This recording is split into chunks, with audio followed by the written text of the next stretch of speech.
Today I have Alexander, goes by Alex Devereux, and he has a group called the Devereux Group. He is a mentor, coach, just a number of things. He's got a lot of wisdom to share today.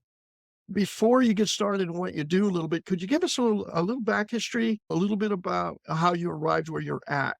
What got Okay. you into what you're doing today? Because there's always a few steps that an entrepreneur takes. My steps started when I was in high school. I wanted to become an architect and I was enrolled in an architectural drafting program. I had a great instructor, tough lady, retired architect. So you can tell during that time period, women architects were few and far between. She basically did a great job with training us. And I still remember her to this day. So I always thank her. And so I had this idea that maybe I could become another Frank Lloyd Wright. There's only one Frank Lloyd Wright, but next, maybe someone similar associated with it. So when I was ready to make a decision to move forward with my career in college, I decided that I was going to become a structural engineer first because he started in structural engineering in the civil engineering program at University of Wisconsin. So I said, me too. But I said, started an structural program, finished that program, had great experiences, internships because I could draw. And I said, but everybody wanted me to draw first and do analysis later because they couldn't find people like me. And I had both. So I said, I'm not going to be stuck behind a board. And so I got this call from this company. They said, why don't you come to Texas and talk to us? And I said, okay, sure. I like brisket. I like steaks. So Texas is the place to get steaks, big steaks. So I went to visited this company. They were right next to Air Force Base. I saw this plane on the tarmac and then, of course, on the runway. And it goes down about 100 yards and goes straight in the air. And I said, what's that? And he said, that's what you'll be working on. So it's the F-16 program. Oh my. So I actually work on the F-16 program. I traded static structures to moving structures. It's how I rationalized it. And so all of my training as an engineer in my first 2 years of college, I had to go back and dig and then use my thermodynamics and my electrical. And it just tested my education to the nth degree. But I also learned about exotic materials, titanium being landing gear, machine landing gear, graphite laminated wing skins with fastener systems, a variety of fastener system, structural system, and then the cockpit, the piece of resistance, as I call it. That's where they had the joystick. And the joystick came from the F-16. So that joystick and then the avionics system and the onboard computer system was great, diagnosing those issues. So I learned a lot. Then I decided, okay, I'm not one to encourage war, but of course I've done my duty for the country. And I moved on as BP had contacted me and said, we'd like for you to design high temperature systems for us. We have this new product called it's a ceramic fiber. And so we're using it to retrofit these big crude heater, disc breakers, billet heat furnaces in the steel industry and converting ceramic kilns. And so I was doing this both internationally and domestically, different places and traveling overseas and working on different projects. I said, that's great, but I really need to somehow figure out a way to ground myself because I'm traveling a lot, living in a suitcase. And so my wife said to me, why don't you help this young man who has this small tool and die shop that he's struggling with? And I said, he's on the verge of bankruptcy. And I said, I don't know what it's about. I'm doing all this engineering stuff. I said, what do I know about business? He said, you'll figure it out. So there I was sitting here watching him train this man. He was an older guy that he was training. He was frowning. And and then after he finished training him, I said, why are you, I said, what was wrong with the person that you were training? Was there something wrong? He said, yeah, these guys come in and they train for about a month and they leave. And I said, really? I said, okay, so let me ask you this question. Where do they go? I said, oh, they go to my competitor. Oh, so I said, so you're basically training people that work for your competitor. It goes to your competitor, right? Yeah. I said, so here's the thing. Here's my first business tip. You need to figure out how to either get your competitors to train, to pay you to train people, or you have to figure out how to produce products and keep people. So that was his first lesson. So you need to make a choice. You got to be in the training business or you're going to be in the product producing business. Want to be in the product producing business? Okay, so let's go to work. So then what I did was that let's hire a part-time bookkeeper. They'll take care of your books there. I said, as far as the products is concerned, great craftsman, you do great work there. We need to now train more, better, good people to help you. And then I said, now how do you present yourself when you go to your clients? He said, oh, look, the way in front of the shop. I said, wrong. You first of all, comb your hair. If you don't cut it, you need to comb it so that it looks decent. And I said, you need to also trim your beard a little bit. If you don't wear one, wear it clean. And I said, no, shirt, make sure you have a clean shirt. Make sure you have some deodorant on. Make sure you have a belt. Make sure you have clean pants. Make sure you have socks, matching socks, and make sure you have clean shoes. And that's how you present yourself to your clients. And he's looked at me. I said, yeah. Oh boy. Oh Then, boy. yeah. Yeah, that's And then, yeah. And here's what happened. We turned him around in 90 days. You were not just a business consultant looking at from an organizational side of things, you were also looking to be and actually acted like an image consultant.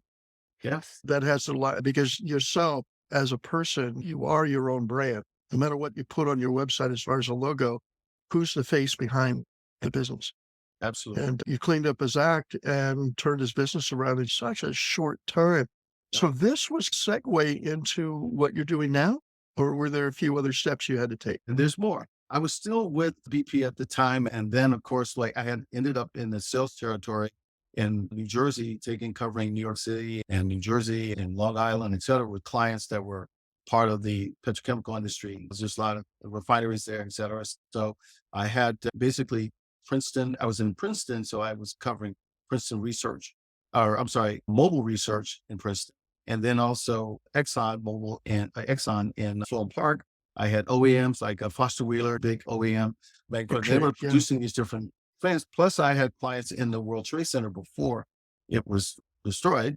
And of course, like Tata Industries and Shell Oil and that sort of thing. So I had these different clients. And then finally, while I was doing all of this, I said, well, I really want to work for myself. I kind of like that experience and helping this young man transform his life and his image, et cetera. So then I started getting clients. And finally, I just said, look, I think I'll just do this full time. And then I said, gee, I'm tired of climbing these guys, so I can do this work in sunshine. So that's when I headed to Phoenix. So I still had clients on the East Coast, and then I had clients on the West Coast in California. And so I was flying back and forth each month, basically handling those clients on the East Coast, and then, of course, those in California. So I did that for a while, working on a variety of clients, project with clients, et cetera. And then finally I said, okay, I really need to connect. Here's what happened. I had a client that was basically managing, she was doing production work. And she said, hey, I want to start a commercial production company. And I said, okay, that's good. She said, but I want you to help me. And I said, I don't know anything about production. And then she says, you'll figure it out. So that was the theme I had with all the clients is that, don't worry, you'll figure it out. So she moved to LA. She started a production company, helped her start it, did that for a while. And then finally I said, look, I really like it. I'm a guy that likes his boots on the ground. So I want to basically come back to Phoenix and just contribute to the community. And that's when I decided I was going to or tutor math at this small college. And so I did. And then they said, oh, we see your background and we have this engineer systems class we need you to teach. And then I said, okay, I haven't taught. I'm not a teacher. He said, you'll figure it out. No, but we need you mid-quarter. So then I took over this engineer systems class, teaching structural systems, steel and concrete, and then of course, land development related products, measuring of land, that sort of thing, legal description of land. And so taught that class. And then next thing you know, several years later, students got under my skin. I'm teaching them about technology, et cetera. They said, now we have a chair position open. We'd like for you to start with this chair position. We'd like you to apply for it. So I did, and I got the chair position. Next thing you know, they're saying, okay, you have this associate CAD program teaching civil architecture and mechanical. Now we want you to start a bachelor's game design program. I don't know about game design. Oh, you'll figure it out. So I started a game design program. Then they said, oh, now we just started associated visual communications program. I said, what about visual communications? Oh, no, you'll figure it out. Then they said, we now want you to start a bachelor's construction management program. I said, I know a little bit about that. There's about one program I can actually start and know, but then I had some other challenges because architects and engineers didn't quite get along with the construction folks. And this was during the time period of the pandemic. So now I had to figure out how I had, first of all, responsible for curriculum. I'm responsible for training technical people to teach. So having to train my instructors, I'm having to make sure I'm credentialed to cover all these different areas to meet accreditation requirements. And then on top of that, I've got guys that are wounded from construction because during the 2007, 2008 time period where they all lost their jobs and they're having problems with their families and they need to figure out how to make money. And so guess what? I had to help them make that transition. They learned technology, they finished my program, and guess what? They ended up, when they were ready to go out and find these jobs, the industry, the construction industry used technology to help them change or become more profitable. So they started leveraging these tools, what we call BIM tool, building information modeling tools. And so now I've got these guys working in these visual design construction departments of companies like Turner International, Carthy, Sunt, Beijing, all these different big companies. So now have these big departments in visual design construction, but they all started because it helped them become more profitable, be able to manage their programs or their projects more efficiently, solve problems in the virtual world before solving the problems out in the physical world. And so they saved a lot of money.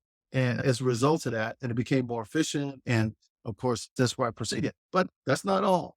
I still had clients I was working with. And so finally, at some point, I said, it's time for me to move on. And so what I did was I still had clients I was working with. I could start working full time and in my consulting practice. So you can imagine the wealth of information I brought into that space. Now, where I started looking at, I said, look, I just can't solve a problem with sales and marketing, but not taking into consideration the activity that's happening in the production area or the production area. So I need to look at, or operational activity. So I need to look at not only the front end in terms of sales and marketing, I also need to look at production. And then I look at the back end in terms of return on investment and return on equity. So I have this strategic approach that I use, look at the entire cycle, identify constraints and challenges that companies have with respect to their entire process. I look at the management team, evaluate them. And then of course I look at managing the folks that get stuff done, or boots on the ground and they're handling things. So that's my story. Kyle, if I hired a dishwasher for my restaurant, he would be able to build the dish machine that actually washed the dishes. You're that kind of guy. You're that kind of guy. I have a very strong feeling about you, Alex, about money, that it is not your driving force. You're doing fine with wherever you're at. You're willing to take on new challenges. Your hunger for knowledge and learning is close to the degree of insatiable, if not insatiable. It's what keeps you young. I believe that. Right. And keeps life exciting. Something new is on the horizon all the time. And we know change happens. The only thing that many stay the same or try to stay the same is branding. You make an image and you have to live up to that image in different ways. And we've seen companies go sideways on that recently with getting into politics and all that kind of stuff. But where you're at is you really help people at such a broad base that processes, and something about guiding people into being a better leader. That's what I see. What are you working on now? And what are the type of projects that you would like to run into or do? That's a very good question. I'm glad you asked that question because in addition to this work that I do strategically, I find that I act almost like a catalyst because I know all the things that I do know and help people solve problems. But I do it from a strategic perspective in terms of what's next, what's the next level, from an innovation perspective too, in terms of looking at digital transformation and integration, which is the thing now. I started talking to companies about introducing what the concept of digital twins in terms of creating a digital replication of their production process and then using IoT sensors to help them track the resource activity because of what has been happened recently with supply chain and the compromising of systems because of that, the shortages.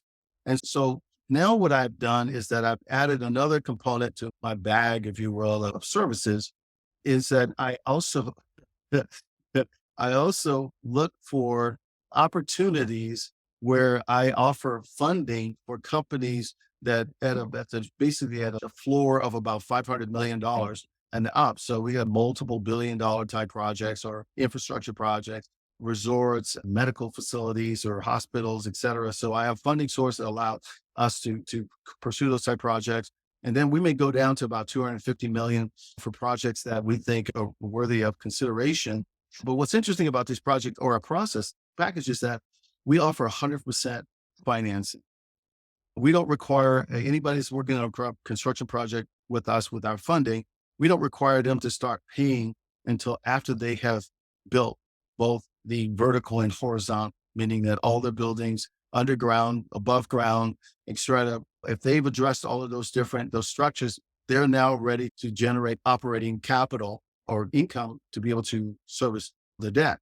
And so we work with them. We've introduced a new model in terms of construction, in terms of funding these structures or these different projects. And it's not limited to just construction projects, but all the projects I mentioned to you, you're basically using this financing as a way to help them build. And so our intention is to change the model, the way in which we actually finance these types of projects so that it doesn't strangle, if you will, developers and even the contractors financially. But we pick and choose the ones that we think is appropriate, that we think have a chance of being successful. And we give them a 30-year fixed loan under prime. So our interest rate is about 5%. Right now, interest rates are 8%. So you can imagine the savings alone. If you're basically getting financed by a project like ours, or with a company like ours, you basically have a savings just with the rate alone. And then, of course, what we do is we support them throughout the entire process to make sure they can be reasonably profitable and functional throughout the life cycle of that particular project. That's critical stuff. That's critical. And when you talked about the IoT going back a minute ago, I thought that was incredible because that's bringing critical in-time information to the front Yes, so it absolutely. can be acted upon. I got that. Right. I thought that was absolutely incredible. Real time Uh, information for resource planning. and now you've got some creative ways of figuring out the financing so you can build stability into the project. That is critical. It needs to get in the hands of CEOs and other people that are just in that field that are looking to get Absolutely. big projects off the ground. Absolutely. I had a good friend of mine, he's a little older now, but he did a lot of work with Circle K and finance and stuff. But what he was doing in the last few years was putting together triple net type of leases that help fund and organize the money in such a way that they could actually be funding maybe a fund for college finance and stuff like that. So Right. he Right. had some really interesting ways. He might be someone you might like to chat with. Oh, You of know, course. you Absolutely. never Be know great. if you pick up one idea that's Mhm. fantastic, and he's the guy that sticks to it like you, where he'll just go over and over the numbers very deep. He's a deep thinker in that sense. I Wow. think you'd like him. Harvard That's grad, I don't hold that against him. that's fantastic. So Wow. that's part of connecting and getting to know you and the people I would like to put in front of you. I'll take this video and use it that way so people get to know you because you have a wealth of information you just shared with me, Wow. and I want to share it with the key people. I Um, appreciate that. Thank you very much. yeah, so that's going to be the fun part of what we're doing here today. Okay. Very good. Yeah, so you're a big thinker on top of it all. Mm.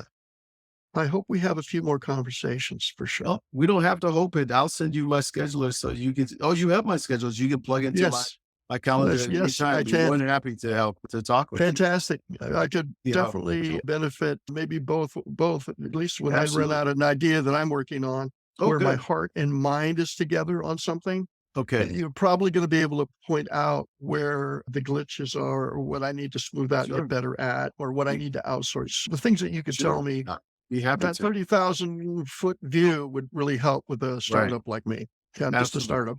It's good. Would you coach startups, by the way? Because I do run into quite a few people that are in Of their seed course. Yeah. funding Yeah. or they're doing Well, something. that's what happens when you become an educator. It's hard to turn away somebody that needs help.